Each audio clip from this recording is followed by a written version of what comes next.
When the lawyer read my grandmother's will, everyone in that mahogany-paneled office gasped. My cousins Deirdre and Colton each inherited $1 million. My Aunt Vivian got the estate in Connecticut. And me? I got $50 and a yellowed envelope marked "Open when you're alone." I'm Nadia Brenner, 28 years old, and I teach third grade at Jefferson Elementary. That morning, I'd parked my 2011 Honda Civic between my cousin's new Tesla and my aunt's Mercedes G-Wagon. The contrast wasn't lost on me. It never was at family gatherings. My grandmother, Dorothy Brenner, had died 2 weeks earlier at 89. Everyone called her Dottie, except for Aunt Vivian, who insisted on calling her mother in that formal way that made every conversation sound like a business meeting. Grandma Dottie had been the matriarch of our family, the keeper of traditions, the woman who built a fortune from her late husband's insurance business and turned it into an empire worth millions. At least, that's what everyone thought they knew about her. My Aunt Vivian sat across from me in the lawyer's office that day, her perfectly manicured nails tapping against her Chanel purse. At 58, she looked like she'd stepped out of a luxury real estate catalog, which made sense since she owned half the commercial properties in Westchester County. Her daughter Deirdre sat to her left, scrolling through her phone, probably checking how many likes her latest Instagram post had gotten. 31 years old, and she called herself a lifestyle influencer, which basically meant she took pictures of expensive things and pretended her trust fund didn't pay for them. Colton slouched in the chair beside his sister, his investment banker suit wrinkled from what was probably another late night at the office. At 29, he was the golden boy who'd graduated from Wharton and landed at Goldman Sachs. He kept checking his Rolex, probably calculating how much money he was losing by being away from his desk. And then there was me, wearing the only black dress I owned, the one I'd bought at Target for parent-teacher conferences. The same dress I'd worn to my mother Celeste's funeral 5 years ago. My mother had been the family's disappointment, according to Vivian. She'd married my father, Robert Brenner, an artist who painted beautiful landscapes that never sold for more than a few $100s. When I was 3, his car hit black ice on Route 89. The police said he died instantly. My mother raised me alone after that, working 2 jobs to keep us afloat while Vivian and her family lived in their waterfront mansion. The lawyer, Mr. Garrett, was 70-something with white hair and kind eyes behind wire-rimmed glasses. He'd been Grandma Dottie's attorney for 30 years. That morning, he looked uncomfortable, like he knew something the rest of us didn't. "Before we begin," he said, adjusting his glasses, "Mrs. Brenner wanted me to read a brief statement." He cleared his throat and began. "To my family gathered here today, I want you to know that every decision in this will was made with careful thought and complete clarity of mind. What you received today is exactly what I intended for you to have." Vivian smiled at that. Already confident in her position as the favored daughter, she'd been managing Grandma's affairs for the past 10 years, ever since Grandma's first minor stroke. She'd moved Grandma into the best assisted living facility, visited her every week with flowers, and made sure everyone knew how devoted she was. Deirdre leaned over to whisper something to Colton, probably already planning how to spend her inheritance. I caught the words Bali and yacht before she giggled and sat back. Me? I sat there thinking about the last time I'd seen Grandma Dottie, just 3 weeks before she died. I'd brought her favorite butter cookies from the Polish bakery downtown, the ones she used to buy me when I was little. She'd held my hand for a long moment, her paper-thin skin cool against mine, and said something strange. "Remember, sweet girl, things aren't always what they seem. The truth has a way of finding those who deserve it." I thought she was confused, maybe lost in memories. The nurses had said she'd been having more episodes of confusion lately, but as Mr. Garrett shuffled his papers and prepared to read the will, those words echoed in my mind. The office smelled like leather and lemon furniture polish, the kind of aggressive clean that expensive places always have. The walls were covered with diplomas and certificates, proof of Mr. Garrett's 40-year career. Behind him, a portrait of his father, who'd founded the firm, stared down at us with the same serious expression. "Let's begin with the smaller bequests," Mr. Garrett said, pulling out a thick document. The family cook, Marina, who'd worked for Grandma for 15 years, received $50,000. The gardener, Luis, got $30,000. Each member of the nursing staff at her facility got $5,000. Generous, but nothing surprising. Grandma had always taken care of the people who took care of her. Now for the family bequests, Mr. Garrett continued. And I swear the temperature in the room went up 5 degrees from everyone's anticipation. This was it. This was the moment that would change everything, or so I thought. Because in exactly 30 seconds, I would discover that my grandmother, the woman who'd barely spoken to me for the last 5 years, had left me practically nothing. And my aunt would say the words that should have broken me. She never liked you anyway. But what none of them knew, what I wouldn't discover until I opened that yellowed envelope in my car, was that Grandma Dottie had been playing a game none of us understood. A game where $50 would turn out to be worth more than millions, where cruelty masked love, and where the biggest inheritance wasn't money at all. It was the truth. That Tuesday morning had started like any other teaching day. I'd woken up at 5:30 in my studio apartment, graded a stack of spelling tests while eating toast, and debated whether I could afford to stop for coffee. My bank account said no, but the exhaustion from parent-teacher conferences the night before said yes. I compromised by making instant coffee in my travel mug, the one with "World's Okayest Teacher" printed on the side that my students had given me last Christmas. The call from Mr. Garrett's office had come the week before. "Miss Brenner, your presence is requested for the reading of Dorothy Brenner's last will and testament." Requested? Not required. Even in death, I was optional to this family. I'd asked my principal for a personal day, which meant writing subplans until midnight and hoping 8-year-olds wouldn't destroy my carefully organized classroom. Mrs. Peterson, who taught 4th grade next door, promised to check in on them. "Go handle your family business," she'd said, not knowing that my family barely considered me family at all. The drive to Mr. Garrett's office took me through Westchester's wealthiest neighborhoods, past houses that looked like small hotels and lawns manicured to golf course perfection. My Honda Civic coughed twice when I started it, reminding me that the check engine light had been on for 3 months, another thing I couldn't afford to fix. I arrived 15 minutes early, but the parking lot was already full of expensive cars. Through the law office's floor-to-ceiling windows, I could see my family had gathered in the waiting room like vultures in designer clothing. The moment I walked in, Aunt Vivian looked up from her phone, her eyes scanning me from head to toe in that way she'd perfected over the years, a quick assessment that always found me lacking. "Oh, Nadia, you came," she said with mock surprise, her voice carrying that special tone she reserved for service workers and disappointing relatives. "I wasn't sure you'd make it with your teaching schedule. 3rd graders, right? Such noble work." "Yes, 3rd grade," I replied, keeping my voice neutral. I'd learned long ago that defending my career choice only gave her more ammunition. Deirdre glanced up from her phone long enough to air kiss somewhere near my cheek. "Nadia, oh my God, has it been since Christmas? You look tired. You should try this new vitamin regimen I'm promoting. 20% off with my code." "Thanks, I'm good," I said, taking a seat in the corner. As far from them as the small room allowed. Colton didn't even look up from his phone. He was probably trading stocks or whatever it was that investment bankers did to make money from money. He'd acknowledged me with a brief nod, the kind you'd give a stranger on the subway. The waiting room tried hard to convey old money respectability. Persian rugs covered polished hardwood floors, and the furniture was all leather and dark wood, the kind that creaked with importance when you sat down. A grandfather clock ticked in the corner, each second falling like a gavel. "Mother's estate is substantial," Vivian was saying to Deirdre, loud enough for everyone to hear. "The Connecticut property alone is worth at least $3 million. Prime location, waterfront views. I've already had offers from developers, but I think I'll keep it. Summer house, you know." She said it like it was already hers, like the will reading was just a formality, and maybe she was right to be confident. She'd been Grandma Dottie's primary caregiver for the last decade, managing her medications, her appointments, her finances when Grandma gave her power of attorney. Every family gathering, Vivian made sure to mention the sacrifices she'd made, the time she'd invested.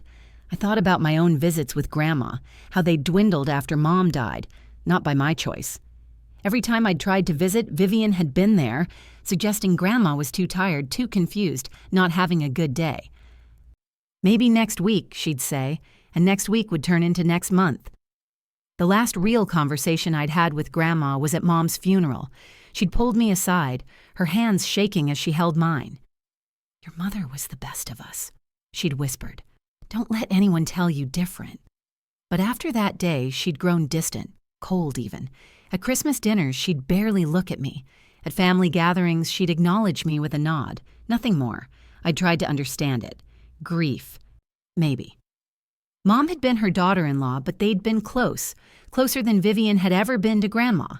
They'd had lunch every Sunday for 20 years, just the two of them, laughing over coffee and apple strudel at the German bakery downtown. "The lawyer's ready for you," the receptionist announced, and we filed into the conference room like a funeral procession where everyone was secretly celebrating. Mr. Garrett sat at the head of the massive oak table. Documents spread before him like tarot cards about to reveal our futures. The room smelled of leather and old paper, the kind of smell that meant serious business, serious money. "Please sit anywhere," he said, but of course there was an order to it. Vivian took the chair closest to Mr. Garrett, the power position. Deirdre and Colton flanked her like bodyguards. I took a seat at the far end, closest to the door. Outside the window, normal people went about their normal lives. A woman walked her dog. A man carried coffee in a briefcase. They had no idea that in this room, millions of dollars were about to change hands, and I was about to learn exactly how little I'd meant to the woman who used to braid my hair and call me her sunshine girl. Mr. Garrett adjusted his wire-rimmed glasses and opened the thick leather folder in front of him. The sound of those pages turning felt like a countdown to something I couldn't quite name. My stomach tightened the way it did when students were about to present projects they hadn't prepared for.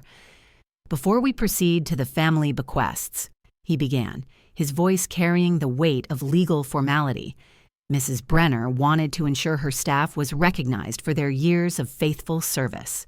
He read through the list methodically. Marina, who had cooked Grandma's meals and listened to her stories about the old country, received $50,000. Marina had once told me she was saving to bring her daughter from Honduras. This would make that possible. Luis, who'd maintained the gardens that Grandma loved to admire from her sitting room window, got $30,000. Each nurse at the assisted living facility received $5,000. "That's generous," Vivian said, though her tone suggested she was calculating how much less would be left for the family. Mother always did have a soft spot for the help. The way she said help made my skin crawl. These people had shown Grandma more genuine care in her final years than Vivian ever had, despite all her performative visits with those expensive bouquets. "Now," Mr. Garrett continued, turning to a new page, "we'll proceed to the family bequests." The air in the room shifted. Deirdre put down her phone. Colton stopped typing on his laptop. Even Vivian straightened in her chair, her diamonds catching the light as she clasped her hands together. "To my grandson, Colton James Morrison," Mr. Garrett read, "I leave the sum of $1 million to be transferred to his account within 30 days of this reading." Colton's face broke into a grin, the first genuine emotion I'd seen from him in years. He actually fist-pumped, like he'd just closed a major deal. "Yes, Grandma, you beautiful woman." "To my granddaughter, Deirdre Rose Morrison, I leave the sum of $1 million to be transferred to her account within 30 days of this reading." Deirdre shrieked. Actually shrieked, like she'd just won a reality show competition. Oh my God, I knew Grandma loved me. I knew it. She was already typing on her phone, probably announcing her windfall to her followers. Vivian tried to maintain her composure, but I could see the satisfaction spreading across her face like cream in coffee. Her children had been taken care of. Now it was her turn. "To my daughter, Vivian Marie Morrison," Mr. Garrett paused, and that pause felt like the moment before a cliff dive. "I leave the estate property located at 45 Seabrook Lane, Connecticut, including all structures and grounds therein." Vivian's smile could have powered half of Manhattan. The Connecticut estate was legendary in our family. 20 acres of waterfront property with a main house that had been featured in Architectural Digest. $3 million minimum, probably more. "I knew Mother would come through," Vivian said, already pulling out her phone. I have a contractor ready to start renovations. That kitchen needs a complete overhaul, and the pool house is practically falling apart. Mr. Garrett cleared his throat. There's one more family bequest. The room went quiet. Everyone turned to look at me. Suddenly remembering I existed. To my granddaughter, Nadia Celeste Brenner, he read, and I held my breath. I leave the sum of $50. The silence that followed was deafening. Then Vivian's laugh cut through it like a knife through tissue paper. $50? She was actually laughing, not even trying to hide it. Oh my God, Mother really did have a sense of humor. $50. Deirdre joined in, giggling behind her manicured hand. That's like what? A tank of gas? Maybe lunch if you go somewhere cheap? Nadia, that's so random. My face burned. I could feel the heat spreading from my cheeks down my neck. $50, not 50,000, not even 500. 50. Hey, Colton said, and for a moment I thought he might defend me. At least you got something, right? Some distant cousins get nothing at all. The condescension in his voice was worse than the laughter. Mr. Garrett looked deeply uncomfortable. He pulled out a check, already written, and a yellowed envelope. Ms. Brenner, there's also this letter. Mrs. Brenner specifically instructed that you open it when you're alone. I stood to take them, my legs feeling like water. The check was made out for exactly $50. The envelope felt old, the paper soft with age. You know what Mother told me last Christmas? Vivian said, her voice sharp with years of resentment finally allowed to surface. She said she never forgave your mother for marrying that deadbeat artist instead of Preston Aldridge. Preston would have made something of himself, would have given Celeste a proper life. But no, she had to follow her heart, marry for love, and look what happened. A car accident, single motherhood, and a daughter who became a public school teacher. She leaned forward, her eyes glittering with cruel satisfaction. And honestly, Nadia, she never liked you anyway. You reminded her too much of your father, all dreams, no substance. She told me that herself. You were a disappointment just like he was. Each word landed like a physical blow. I thought about all those Sunday lunches Mom and Grandma had shared, the laughter I'd heard from the kitchen, the way Grandma had taught me to make her special apple strudel. Had it all been pretense? That's fine, I said quietly, surprised that my voice didn't shake. I folded the check and put it in my purse along with the envelope. Thank you, Mr. Garrett. Wait, you're not going to contest this? Deirdre asked, seemingly shocked that I wasn't making a scene. $50 is basically insulting. Grandma made her wishes clear, I said, moving toward the door. Everyone got what she wanted them to have. Exactly, Vivian said triumphantly. Mother knew who contributed to this family and who didn't. She knew who visited her because they cared and who barely showed up. She knew who deserved her fortune. I paused at the door, my hand on the handle. Yes, I said, not turning around. She knew exactly what everyone deserved. I made it to my car before my hands started shaking. The Honda Civic's door creaked when I opened it, and I collapsed into the driver's seat, my breath coming in short gasps. $50. 5 years of being pushed away from Grandma. 5 years of Vivian's interference, and it all came down to $50 and whatever was in this yellowed envelope. The parking lot was empty now, except for my car and the expensive vehicles belonging to my family. Through the law office windows, I could see them still celebrating. Vivian probably already on the phone with contractors, Deirdre taking selfies with her $1,000,000 smile. They didn't even notice I'd left. I pulled out the envelope, running my fingers over the aged paper.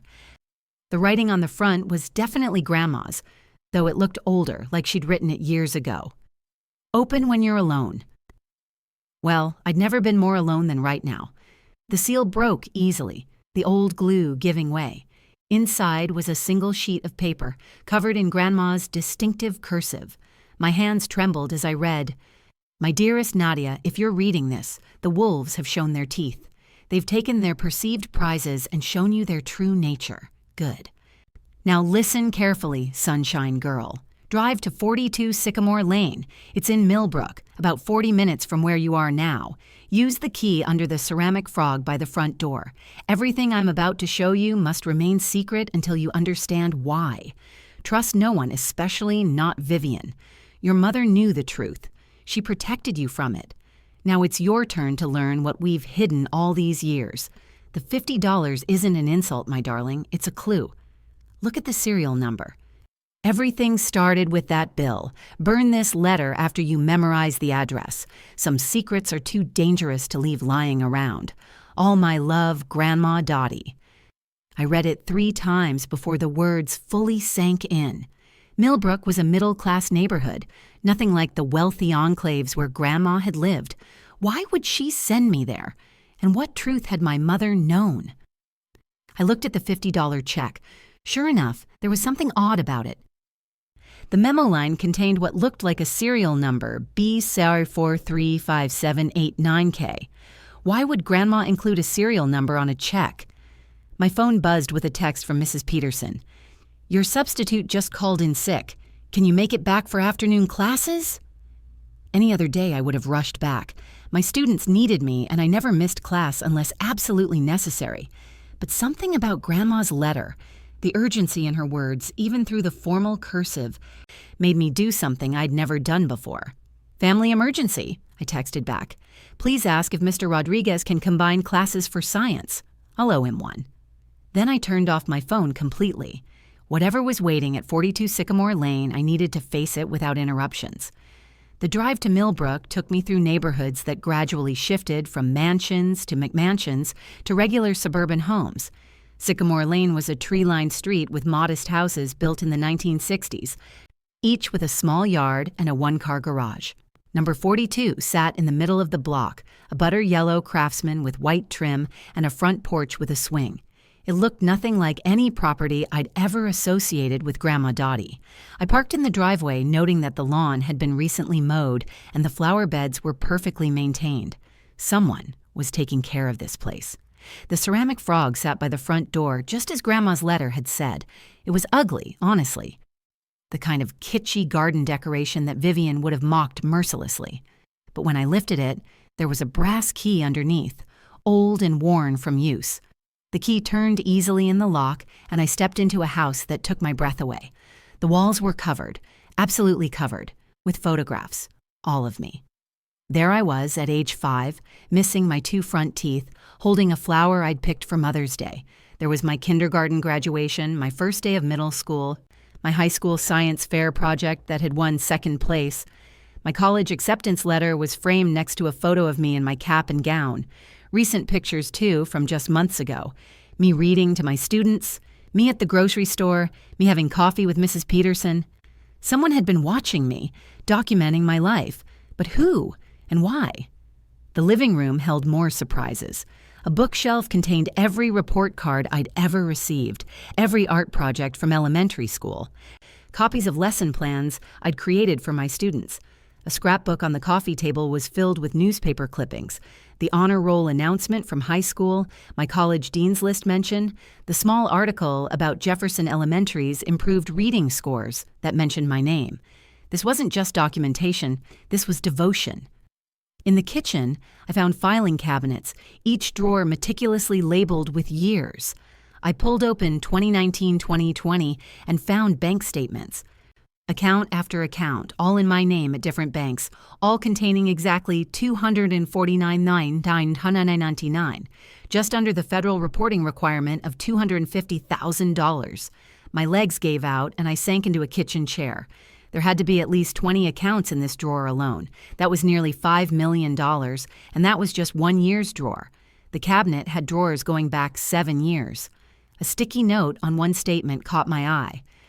Written in Grandma's hand, for when you're ready to know the truth, for when you can handle what knowing means. I stood up, my mind reeling. This house, these accounts, this careful documentation of my entire life.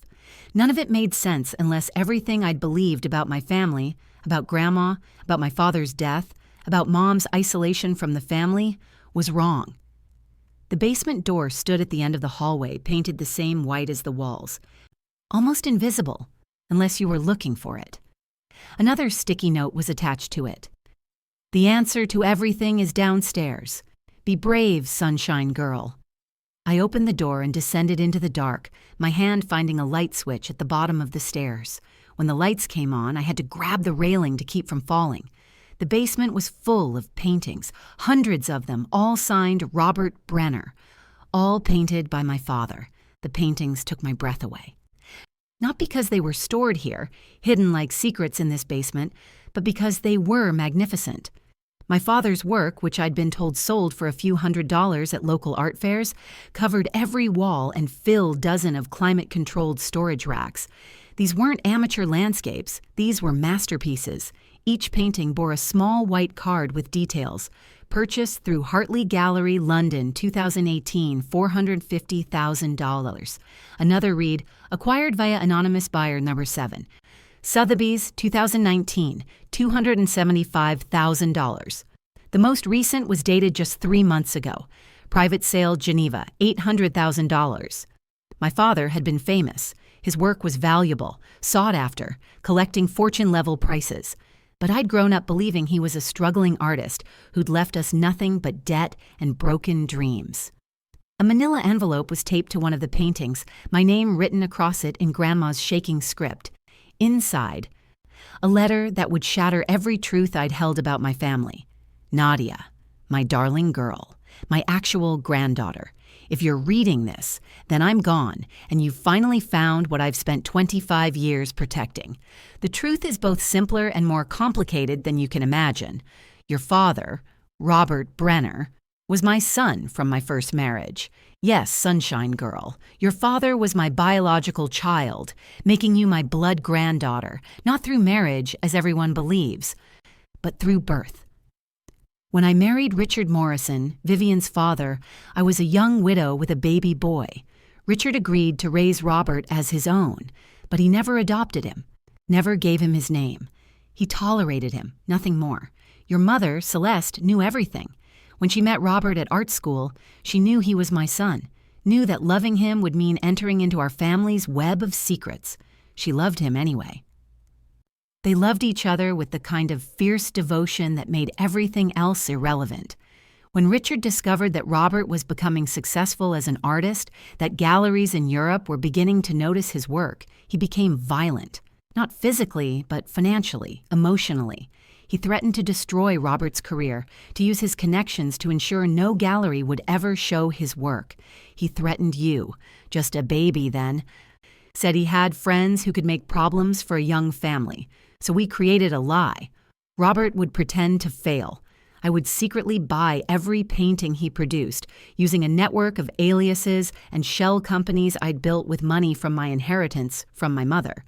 Your parents would live modestly, and Richard would believe he'd won.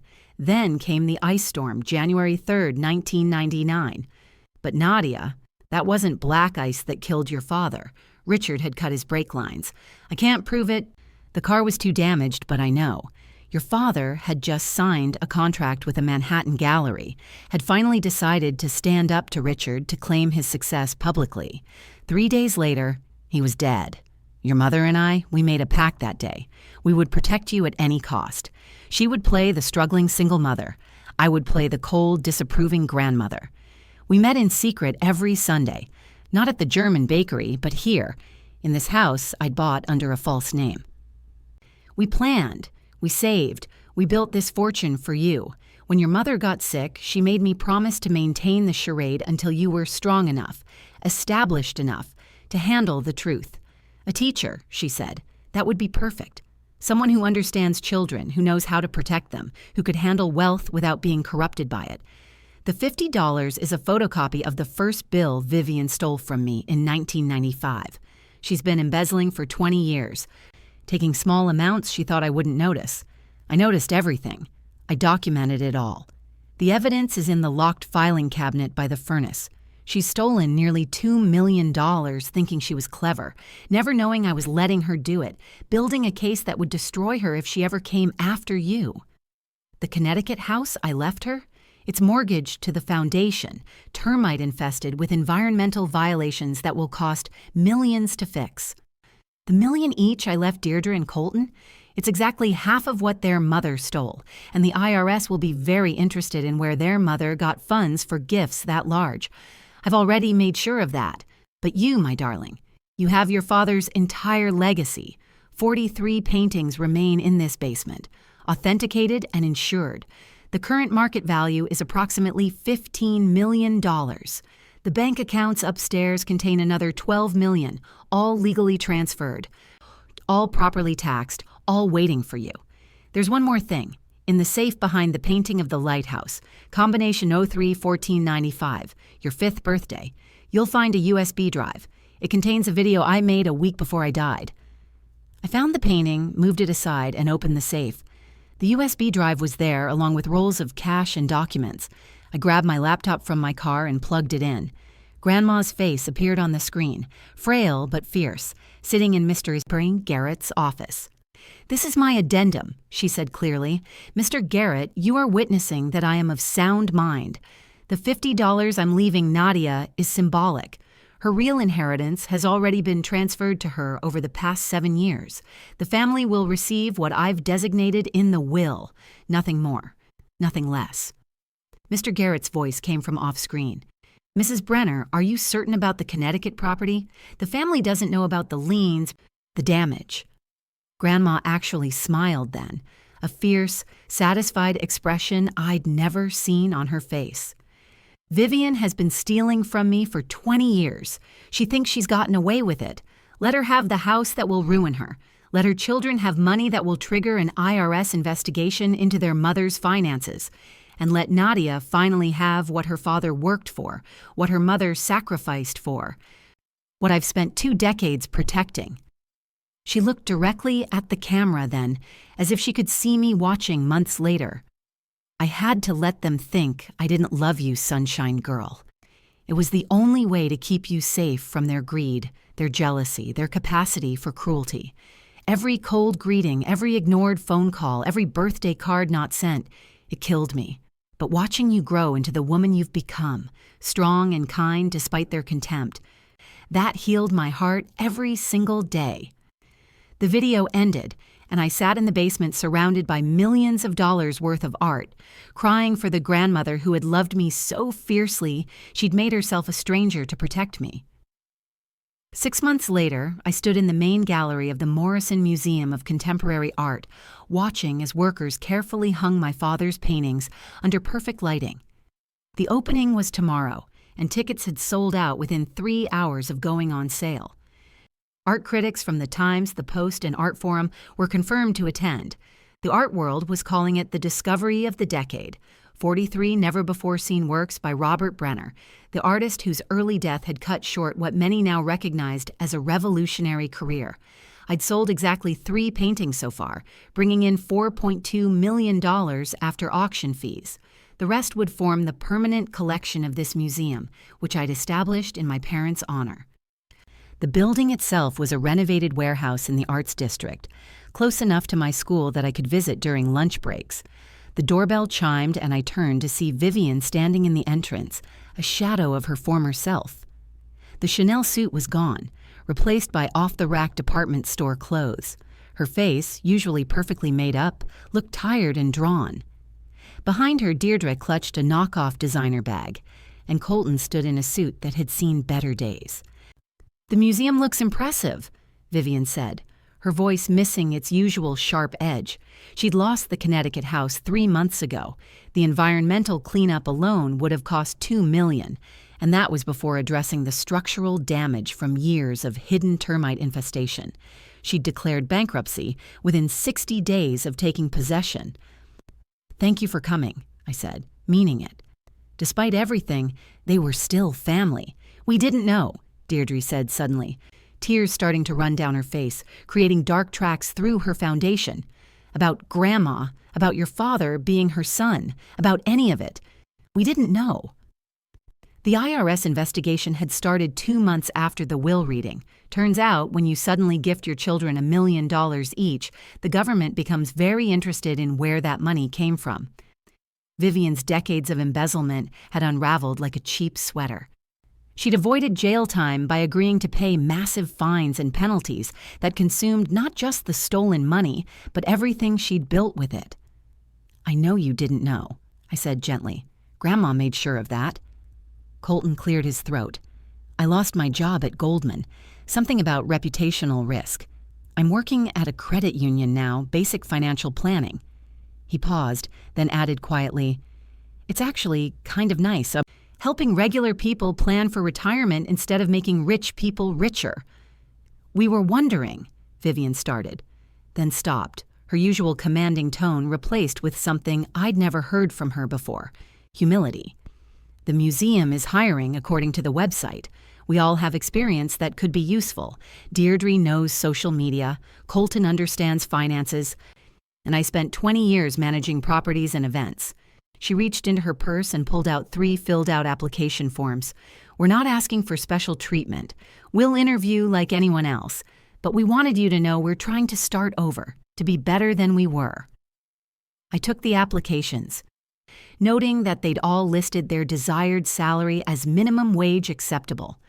The woman who'd once spent $5,000 on a handbag was willing to work for $15 an hour. I'll make sure HR reviews these fairly, I said. But I need you to understand something. This museum isn't just about displaying art. It's about education, community access, and honoring the truth my parents couldn't tell while they were alive. If you work here, you work for that mission. We understand, Vivian said. I've had 6 months to think about how wrong I was, about everything. Your father was a genius, and I helped Richard destroy him out of petty jealousy. Your mother was brave, and I dismissed her as weak. And you? She met my eyes directly. You were grace under pressure, and I tried to break you just to feel superior. I'm sorry, Nadia. That's not enough. I know, but I'm sorry.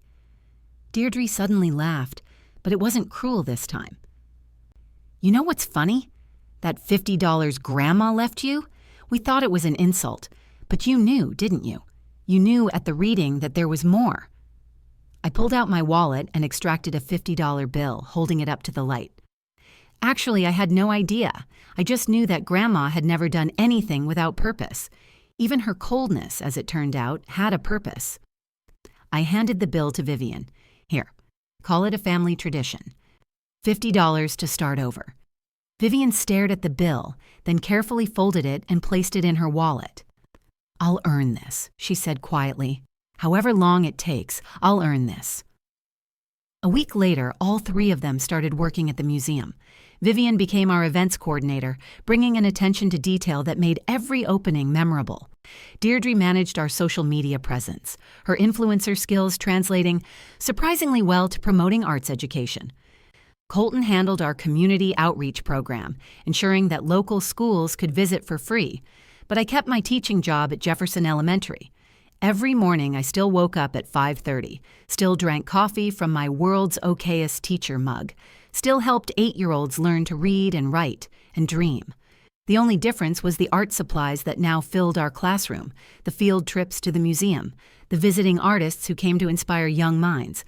Mrs. T. Peterson asked me once why I didn't quit, why I still drove the same creaky Honda Civic, why I lived in the same studio apartment when I could afford so much more. Because, I told her, wealth isn't about what you can buy. It's about what you can build. Grandma didn't leave me millions just to spend. She left me the resources to create something lasting, something that matters. On Sundays, I visit 3 graves. I bring flowers to each one. Daisies for Mom, who loved simple things. Roses for Dad, whose art was anything but simple. And sunflowers for Grandma Dottie, who called me Sunshine Girl even when she couldn't say it out loud. At Grandma's headstone, which now reads, Dorothy Brenner, devoted mother and grandmother, keeper of secrets, protector of hearts. I often find other visitors have been there first. Marina, the cook, leaves fresh flowers every week. Luis maintains the gravesite as carefully as he once maintained her garden. The nurses from the assisted living facility planted a small garden around her stone. Last week, I found a note tucked against the headstone, written in Vivian's handwriting. Thank you for loving us enough to let us fail, and for loving Nadia enough to let her succeed. I understand now. Love isn't always soft. Sometimes it's strategic. Sometimes it plays the long game. Standing in my classroom last Friday, teaching my students about family heritage for our social studies unit, I asked them to think about the different ways people show love. Sometimes, I told them as they worked on their family trees, the people who love us most are the ones who protect us so carefully that we don't even know we're being protected. Love can look like distance when it's really dedication. It can look like coldness when it's really caution. And sometimes, the smallest gift carries the biggest truth. Little Tommy raised his hand. Like how you give us pencils that are already sharpened so we don't waste time? I smiled, thinking of a $50 bill and a yellow envelope. Exactly like that, Tommy. Exactly like that. The truth Grandma taught me wasn't just about money or family secrets.